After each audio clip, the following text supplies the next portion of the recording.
आमचे नवनवीन व्हिडिओ आणि राजकारणाच्या अपडेटसाठी चॅनेलला सबस्क्राइब करायला विसरू नका आणि बेल आयकॉन जरूर प्रेस करा। नमस्कार मित्रांनो, आज आपण पाहणार आहे पुण्यातील टॉप 5 डॉन। त्यामध्ये 5व्या नंबरवर आहे बंडू अंदेकर।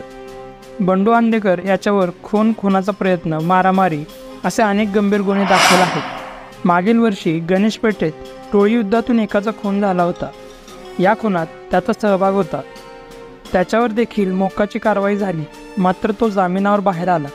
बंडू अंदेकर याची राजकीय पार्श्वभूमी देखील आहे। या लिस्टमध्ये 4थ्या नंबरवर आहे बाबा बोडके। बाबा बोडके हा अरुण गवळी टोळीतील गुंड भाई प्रदीप सोनवणे खुनातील आरोपी आहे। त्याच्यावर हत्या, खंडणी यासह अनेक गंभीर गुन्हे दाखल आहेत, मात्र पुराव्याअभावी त्याची मुक्तता झाली। 1995 पासून गुन्हेगारी जगतात त्याची दहशत आहे। मोक्काखाली त्याला अटक झाली होती। या लिस्टमध्ये 3ऱ्या नंबरवर आहे सचिन पोटे। सचिन पोटे हा नवी पेठेतील गुंड आहे। अनेक गंभीर गुन्ह्यातील तो प्रमुख आरोपी आहे।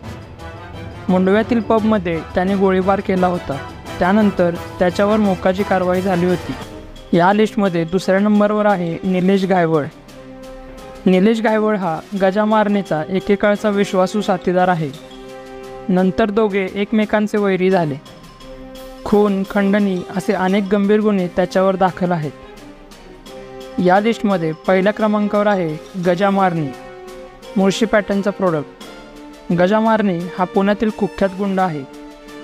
खुनाचा प्रयत्न, अपहरण, खंडणी, जमीन बळकावणे असे गुन्हे त्याच्यावर दाखल आहेत। गजा मारणे आर्थर रोड तुरुंगातून जामिनावर सुटल्यानंतर त्याच्या समर्थकांनी भव्य रॅली काढली होती। तर तुम्हाला हा व्हिडिओ कसा वाटला हे तुम्ही कमेंट करून नक्की कळवा। धन्यवाद।